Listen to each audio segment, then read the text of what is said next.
Hello everyone, welcome to my channel online GS by Diwakar. तो आप सभी मित्रों के लिए गुड न्यूज़ है जो केवल यहाँ पे परास्नातक यानी पोस्ट ग्रेजुएट हैं। तो यूपी में आप जान रहे हैं कि पोस्ट ग्रेजुएट टीचर यानी पीजीटी की वैकेंसी आने वाली है, पीजीटी 2020 की। और इस वीडियो में हम लोग बात कर लेते हैं कि योग्यता क्या रहेगी और इसका सिलेबस क्या होता है, क्या जो लोग नेट की परीक्षा की तैयारी कर रहे हैं तो इसके लिए क्या उनको प्रॉफिट मिलेगा यहाँ से कि नहीं मिलेगा, इन सभी के बारे में चर्चा करेंगे। और पिछले साल के कट ऑफ को भी यहाँ पे हम आपको दिखाते हुए चलेंगे, और रिटन का कट ऑफ भी और इंटरव्यू का कट ऑफ भी। ठीक, तो इसमें भारांक किसको मिलता है, किसको नहीं मिलता है, और इंटरव्यू कितने नंबर का होता है, सारी चीज़ें हम आगे बात करेंगे। और बीएड, एमएड, पीएचडी वालों का जो क्या प्रॉफिट यहाँ पे मिलती है, उनको भारांक कितना मिलता है, कैसे मिलता है, पूरा आपको प्रूफ सहित जो इंटरव्यू या फाइनल जो लिस्ट आई है उसमें पूरा अलग अलग करके दिया है, तो उसको मैं दिखाऊंगा तो आप वहाँ से ज़्यादा समझ पाएंगे।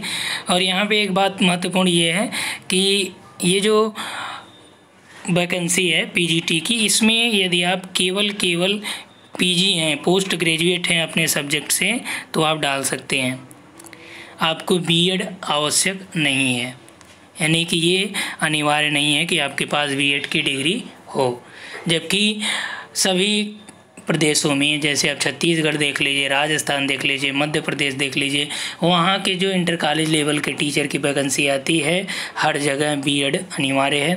यहाँ तक कि पीजीटी, आर्मी पीजीटी की भी आई है, आप देख ही रहे हैं, वहाँ पे भी बीएड मांगा है। केवी का आता है, नवोदय विद्यालय का आता है, हर जगह बीएड होता है, लेकिन यूपी में बीएड अनिवार्य नहीं है। ठीक, तो आप सभी लोगों के लिए गुड न्यूज़ भी है ये, क्योंकि बीएड की आवश्यकता भी नहीं है, क्योंकि यहाँ पे जो आपका सब्जेक्ट है। हाँ, एक बात महत्वपूर्ण, एक सिलेबस में हम चर्चा करेंगे तो आपको दिखाएंगे। ठीक, तो ये वैकेंसी जल्द ही आने वाली है। जैसा विभिन्न समाचार पत्रों के माध्यम से ये सूचना मिली कि 17,000 पद की वैकेंसी अक्टूबर के अंतिम सप्ताह तक संभावित है कि आ जाएगी। ठीक, हालांकि आ तो काफ़ी दिन से रही है, लेकिन कुछ लोग जो वहाँ पे अभी मुलाकात करने गए थे आयोग में, माध्यमिक शिक्षा परिषद जो आपका यहीं इलाहाबाद एलनगंज में है, तो उन्होंने आश्वासन दिया कि अक्टूबर के लास्ट तक वैकेंसी ये क्लियर कर दी जाएगी। ठीक, तो आइए बात करते हैं क्या योग्यता होता है, सिलेबस क्या है, पिछले वर्ष का कट ऑफ क्या रहा है। तो यहाँ पे देखिए, पहले सिलेबस के पहले हमने योग्यता तो आपको बता दिया कि पीजीटी कौन भर सकता है। पीजीटी और टीजीटी दोनों की वैकेंसी आ रही है, ध्यान दीजिएगा। जहाँ पे टीजीटी में बीएड अनिवार्य है, टीजीटी में बीएड मांगता है, लेकिन पीजीटी में बीएड नहीं है। तो पीजीटी के लिए कौन योग्य हैं? जो विद्यार्थी परास्नातक पास हैं, यानी कि जिन्होंने सब्जेक्ट में अपने पोस्ट ग्रेजुएट की डिग्री कर रखी है। जैसे यहाँ पे भौतिक विज्ञान आपके सामने दिख रहा है, पाठ्यक्रम प्रवक्ता सिलेबस है ये, तो यानी कि आपको फिजिक्स में आपने एमएससी किया हो तो आप एलिजिबल हैं। तो योग्यता की बात हो गई। अब हम लोग बात करते हैं किसका, सिलेबस का। अब देखिए, यहाँ पे हमारे पास सिलेबस है और ये आपको आयोग की साइट पे भी मिल जाएगा।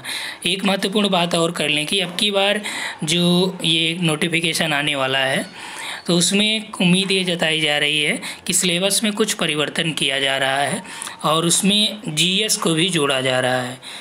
सामान्य अध्ययन के कुछ प्रश्नों को अलग से इंक्लूड किया जा रहा है और आपका दूसरा वाला सब्जेक्ट रहेगा। ठीक, टोटल जो इसमें पेपर होता है आपका कितने नंबर का होता है? ये 125 प्रश्न होते हैं। ठीक, एक प्रश्न जो है आपका 3.4 मार्क्स का होता है। कितने का होता है एक प्रश्न? 3.4 मार्क्स का होता है।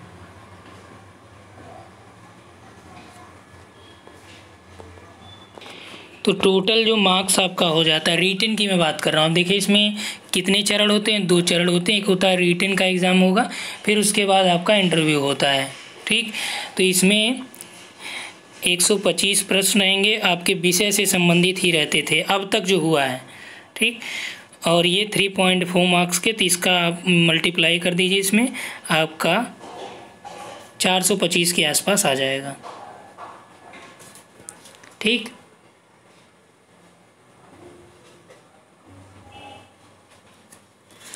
उसके बाद जो है 25 नंबर का भारांक होता है, और ये भारांक इनको दिया जाता है जो हमने आपको दिखाया कि बीएड वालों को 5 नंबर दिया जाता है, एमएड वालों को 10 नंबर दिया जाता है। तो आपको, या आपने यदि एमएड कर रखा है तो आप 10 ही केवल पाएंगे, ये नहीं जुड़ेगा।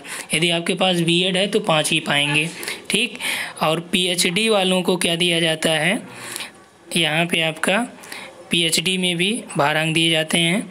तो टोटल ये भारांक मिला के होता है 25 नंबर का भारांक होता है, और 50 नंबर का आपका इंटरव्यू होता है। तो 50 20 70 5 75, टोटल जो है आपका लगभग 500 नंबर हो जाता है, ठीक। तो यहाँ पे क्या है कि योग्यता क्या होगा, केवल पोस्ट ग्रेजुएट, बीएड आवश्यक नहीं है अब तक जो हो रहा था। लेकिन अभी हाल ही में एक न्यूज़ ये मिली है कि जो आयोग था वहाँ पे बैठक हुई, अब जो भारांक बीएड, एमएड या पीएचडी वालों को मिलता था, अब वो भारांक नहीं मिलेगा, यानी कि इसे हटा दिया गया है, ठीक। अभी फ़िलहाल जो नोटिफिकेशन आएगा तो उससे और ज़्यादा क्लियर ये हो पाएगा। तो बीएड, एमएड और पीएचडी में जो भारांक दिया जाता था एक्स्ट्रा मार्क्स, और ये एक्स्ट्रा मार्क्स आपका जब रिटन का एग्ज़ाम हो जाएगा, रिजल्ट आ जाएगा, फिर उसमें अलग से ऐड किया जाता था। इसीलिए आप देखेंगे ज़्यादातर जो चयनित होने वाले विद्यार्थी होते हैं उनके पास या तो बीएड, एमएड इस तरह की डिग्रियां होती हैं, क्योंकि उनको डायरेक्ट जो है 5 से 10 नंबर या यहाँ पे 25 नंबर तक का भारांक की व्यवस्था की है, तो ये मिल जाता है टोटल। समझ में आई बात।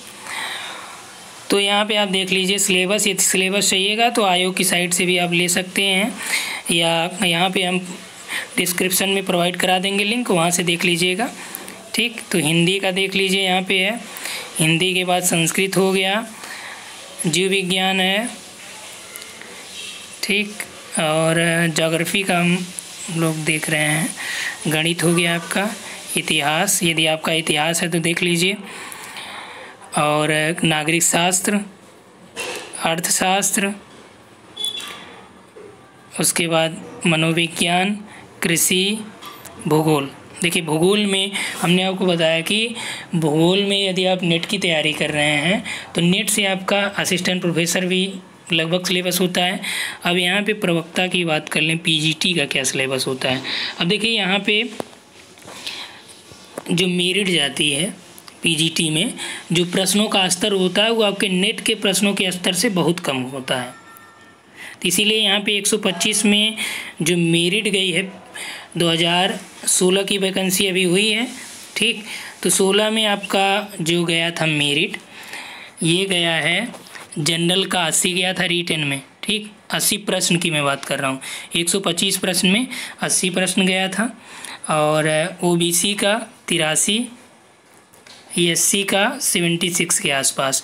तो ये साइट पे पड़ा है फाइनल रिजल्ट, तो उसको आप लोग वहाँ से देख लीजिएगा मेरिट लिस्ट, ठीक। ये लगभग आपका 1-2 प्रश्न का अंतर हो सकता है। तो जैसा हमको जानकारी प्राप्त हुई है उसी के माध्यम से ये बताया जा रहा है कि 80 प्रश्न आपका जनरल कैंडिडेट, ओबीसी का 83 गया था, ठीक, और एससी का 76 प्रश्न की मैं बात कर रहा हूँ, नंबर नहीं। तो इतनी मेरिट गई थी कब, 2016 में जो भरी गई है, ठीक। और इसके पहले 2013 में आया था, तो उसमें लगभग आपका गया था जनरल का 108 और ओबीसी 105। अब देख सकते हैं आप 125 में 108 मायने रखता है, इसमें नेगेटिव मार्किंग नहीं होती है। और यहाँ पे सिलेबस देख लीजिए, ज्योग्राफी में आपका भूगोल की परिभाषा, विषय क्षेत्र, और इसमें आपको देखना है Humboldt, Ritter, Ratzel, Hettner, Davis, Blache, Carl Sauer, Peter Haggett, William Bunge, Harvey, Smith. पर्यावरणीयतिवाद, भौतिक भूगोल है, वायुमंडल की संरचना है, ठीक, और जलमंडल है। तो यहाँ पे आप देख सकते हैं ज्योग्राफी के जो स्टूडेंट हैं तो आप लोग इसको स्क्रीनशॉट ले सकते हैं ज्योग्राफी का, ठीक। तो यहाँ से स्क्रीनशॉट ले लीजिए और टॉपिक देख लीजिए, टॉपिक ही हमने बताई दिया आपको। भौतिक भूगोल में ये टॉपिक है, ये सब मैं करा चुका हूँ आप लोगों को। और वायुमंडलीय संरचना हो गया, जलमंडल हो गया, जैवमंडल। एक नया टॉपिक आपको यहाँ पे देखने को मिल रहा है, हालांकि ये है तो पर्यावरण का ही पार्ट, लेकिन ये जैव मंडल आपका यूजीसी नेट का जब आप 2018 से जब सिलेबस चेंज हुआ है उसके पहले आप देखेंगे 2017-2016 में उसका जो सिलेबस था तो उसमें आपको एक बायो ज्योग्राफी करके दिया था, समुद्र विज्ञान बायो ज्योग्राफी इसको एक साथ करके दिया था। ठीक, तो वही वाला यहाँ पे जैव मंडल है। और मानव भूगोल में देख लीजिए, मानव पर्यावरण संबंध हो गया, पूरा पाषाण काल, नवपाषाण युग, मानव पर्यावरण अंतर संबंध पर प्रौद्योगिकी का क्या प्रभाव है। आर्थिक भूगोल देख लीजिए यहाँ पे आपका, तो आर्थिक भूगोल में आप जो नए आंकड़े देता है, आंकड़ों से संबंधित प्रश्न आपका पीजीटी में ज़्यादा पूछा जाता है। प्रादेशिक भूगोल की बात करें तो विकसित, विकासशील, संक्रमण देशों की अवधारणा एवं प्रत्येक विशेषताओं की विवेचना। अब देखिए प्रादेशिक में आपका अलग अलग आंग्ल, अमेरिका, यूरोपीय समुदाय, रूस, चीन, जापान, दक्षिण पूर्वी एशिया, ये मेंशन कर रखा है कि इसको आपको पढ़ के रखना है। भारत का जो भौगोलिक स्वरूप है इसमें आपका पूरा यानी कि इंडियन ज्योग्राफी, भारत का भूगोल पूरी तरह से आपको पढ़ना है। समाजशास्त्र में देख लीजिए, तो हालांकि ज़्यादातर जो मित्र यहाँ पे चैनल पे हैं ज़्यादातर लोग, उनका सब्जेक्ट जो है ज्योग्राफी ही है। यदि आपका कोई और सब्जेक्ट होगा तो आप कमेंट में बताइएगा, तो वहाँ पे एक लिंक मैं प्रोवाइड करा दूँगा इसका सिलेबस का, तो वहाँ से आप लोग देख लीजिएगा। अब हम आपको दिखा देते हैं जो 2016 का रिजल्ट आ चुका है और 2016 के बाद कोई भी वैकेंसी नहीं भरी गई है। ठीक, एक 2013 में भरी गई, फिर 2011 में था, 11, 13, 16, अब जो आएगा ये 2020 में आ रही है। ठीक, तो मेरिट जो 2016 का पेपर था ये हुआ था, ये आपका 2019 में, ठीक, जनवरी या फरवरी के आसपास ये पेपर हुआ था। और इसका जो लेवल था पेपर का काफ़ी अच्छा लेवल था, इसीलिए आप देख रहे हैं कि कभी भी 125 में जो आपका यहाँ पे 80-83 मेरिट गई है, इतना गया ही नहीं था। तो इससे आप अंदाज़ा लगा सकते हैं कि इसका क्या महत्व रहा होगा या क्या पेपर का स्टैंडर्ड रहा होगा। जबकि असिस्टेंट प्रोफेसर का जो 100 प्रश्न होता है 5 एलिमिनेट कर दिए गए थे, तो 95 में जो मेरिट गई थी असिस्टेंट प्रोफेसर ज्योग्राफी की, ये आपका जनरल की मेरिट रिटन की गई थी 72, ओबीसी की गई थी 74। ठीक, तो फिलहाल अब यहाँ पे ओबीसी और जनरल की कोई विशेष बात नहीं रह गई है। अब लगभग परीक्षाओं में आपका ओबीसी का जो मेरिट है वो जनरल से ज़्यादा जा रही है, जो रिटन वाला है जहाँ पे इंटरव्यू है। ठीक, तो यहाँ से आप देख पा रहे हैं ये सब चीज़ें। तो भूगोल का यहाँ से आप सिलेबस देख लीजिए। तो हमने आपसे क्या क्या बात किया आपके पीजीटी के बारे में, तो पीजीटी का क्या एलिजिबिलिटी है ये हो गया, सिलेबस क्या है सामने ही आपके, कट ऑफ हमने बताया आपको, भारांक की भी बात किया कि भारांक किसको मिलेगा किसको नहीं मिलेगा। और फिलहाल जैसा ये बैठक में एक निर्णय हुआ था तो उसमें कि भारांक को ख़त्म कर दिया गया 2020 के अकॉर्डिंग जो नई नोटिफिकेशन आएगी। ठीक, तो इतना ये पूरा आप सभी के लिए था। अब हम आपको पूरा फाइनल लिस्ट दिखा दे रहा हूँ जहाँ से भारांक वगैरह दिए जा रहे हैं। ये देखिए यहाँ पे मेरिट है, ये मेरिट लिस्ट अलग अलग वर्गों का दिया गया है। यहाँ पे आपका जिस भी सब्जेक्ट के हों आप तो यहाँ से देख लीजिए, यहाँ पे इधर आपका दिया ही है जनरल, ओबीसी, एससी, एसटी, ठीक, सबके बारे में दिया है। और यहाँ पे रहा आपका ज्योग्राफी, इसको आप देख लीजिएगा। ठीक, अब यहाँ पे देखिए मेरिट लिस्ट जो कैटेगरी वाइज है अलग अलग, यहाँ पे आपका रिटेन का नंबर है।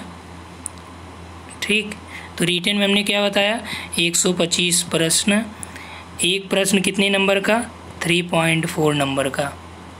ठीक, समझ में आई बात। और यहाँ पे इंटरव्यू कितने का मैंने बताया 50। तो इंटरव्यू में देखिए इनको 42 मिला है, इनको 41 मिला है, इनको जो है 36 मिला है, ये इनको 40 मिला है, ये 36 हैं, ये 36 हैं, ये 31 हैं, 42, 42, 42, यानी 50 नंबरों में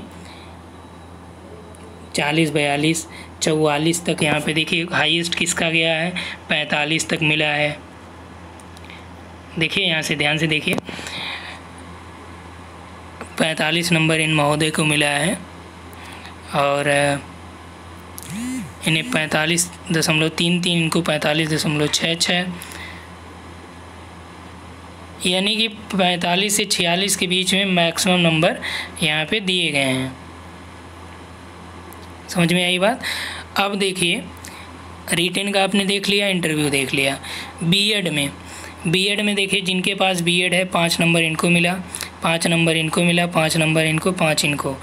अब पीएचडी मार्क्स में कितना मिलता है, 10 पीएचडी मिलता है। स्पोर्ट कोटा जिनका स्पोर्ट है यानी नेशनल लेवल पे सर्टिफिकेट है उनको 5 नंबर। ध्यान से देखिए 25 कैसे हुआ, भारांक वाला जो मैं बता रहा हूँ भारांक, तो 5 इसका हो गया, 10 ये हो गया, 10 ये हो गया, 5 ये हो गया। अब यहाँ भी ये देखना है कि यदि आपके पास बीएड और पीएचडी दोनों है तो आपके क्या हो गए 20। यदि आपके पास बीएड के बाद एमएड है तो आपको केवल इसी का नंबर मिलेगा, इसका नहीं मिलेगा बीएड का। ठीक, तो ये 25 नंबर इसका हुआ। तो 10 ये, 10 ये, 5 ये। यदि मान लीजिए ये आपका देखिए यहाँ पे बीएड है, पीएचडी है, एमएड जो है यहाँ पे देखिए ये इनको 10 इसमें है, 10 इसमें है, ये पीएचडी हैं केवल। तो यहाँ से आप समझ पाएंगे कि कितना मिलता है नंबर रिटेन में, इंटरव्यू में, भारांक हो गया। अब यही हटा दे रहे हैं, जैसा संभावना जताई जा रही है कि ये जो आपका इंटरव्यू नहीं हट रहा है, केवल भारांक ये जो 25 है। तो टोटल 425 हो गया, रिटेन 50 ये, अब कितना रहेगा 475, भारांक हट जाएगा। ठीक, तो इस वीडियो में इतना ही। और हाँ, एक गुड न्यूज़ आप सभी के लिए है कि आप लोगों का यहाँ पे एक कोर्स भी हम लोग स्टार्ट करेंगे जो पीजीटी के लिए होगा, PGT geography, UP PGT special रहेगा। और इसका एक एनालिसिस मैं आपको अवेलेबल कराऊंगा जिसमें कि किस टॉपिक से, किस यूनिट से कितने प्रश्न पूछे जा रहे हैं, प्रश्नों का स्तर कैसा है, पिछले पेपर को सॉल्व भी करा दिया जाएगा। तो इससे आप एक अंदाज़ा अपने आप पे लगा लेंगे कि आपको पढ़ना किस हिसाब से है, कौन सी बुक पढ़ना है, इन सभी के बारे में हम चर्चा करेंगे। ठीक, तो ये इस पर क्या करना है, आपको व्हाट्सअप करना है यदि आप पेड ग्रुप में जुड़ना चाहेंगे पीजीटी से। फ़िलहाल अभी आप लोगों से कंसल्ट करके जो भी फ़ीस वगैरह निर्धारित की जाएगी आप लोगों के द्वारा ही होगा। और जो भी लोग इंटरेस्टेड होंगे, तो यहाँ पे चूँकि अभी जब तक नोटिफिकेशन नहीं आ रहा तब तक सिलेबस जो इसमें न्यू एडेड रहेंगे, जो आपका जीएस वगैरह की बात चल रही है, कितना है कैसे है, तो ये जब तक नोटिफिकेशन ना आ जाए तब तक क्लियर नहीं होगा। लेकिन आपका सब्जेक्ट जो है, जो सब्जेक्ट का सिलेबस है, सिलेबस में परिवर्तन नहीं होना है सब्जेक्ट में, तो सब्जेक्ट का सिलेबस वही रहेगा। तो हम लोग सब्जेक्ट यहाँ पे चालू करेंगे। जैसे ही नोटिफिकेशन आएगा कि जीएस के बारे में अगर वहाँ पे ऐड रहेगा सिलेबस में तो उसको भी आपको बता दिया जाएगा और उसके लिए स्टडी मटेरियल और प्रैक्टिस सेट सब वहाँ पे अवेलेबल करा दिया जाएगा। साथ ही साथ छत्तीसगढ़ का भी आपका जो एग्ज़ाम है 5 से लेकर 8 नवंबर है, तो वहाँ के लिए भी जो लोग तैयारी कर रहे हैं उनके लिए भी बहुत ही अच्छा ये मौका है पीजीटी। और पीजीटी देखिए यहाँ पे क्या है कि इंटर कॉलेज में जो 11 से लेकर 12 तक की क्लास होती है, 11-12 की, इसी में प्रवक्ता लोग पढ़ाते हैं। और पढ़ाते कितने हैं कि यानी कि आपको लगभग 4 से 5 घंटे का यहाँ पे समय देना पड़ता है और सैलरी भी अच्छी खासी होती है। तो इसलिए ये आप सभी के लिए गुड न्यूज़ भी है और एक अच्छा अवसर भी है। और उनके लिए तो एक बहुत बेहतरीन अवसर है जो केवल जो है एमए या एमएससी है, मानी मास्टर डिग्री हैं, उनके लिए बहुत ही अच्छा मौका है। क्योंकि यदि वो बीएड नहीं है तो अदर स्टेट में आप देखिए, कहीं भी देखिए आपको बीएड मांग ही रहा है। वीडियो में इतना ही, उम्मीद है आप लोगों को पसंद आया होगा। यदि आपको लगे कि आपके लिए ये यूजफुल रहा तो आप वीडियो को लाइक करिएगा और कमेंट करना मत भूलिएगा। क्योंकि आपके कमेंट, आपके लाइक्स हमें मोटिवेट करते हैं और अच्छे वीडियो बनाने के लिए। फ़िलहाल अभी कुछ दिनों से आपको वीडियो नहीं मिल पा रहा था, लेकिन अब आपको रेगुलर वीडियोज़ यहाँ पे मिलेंगे।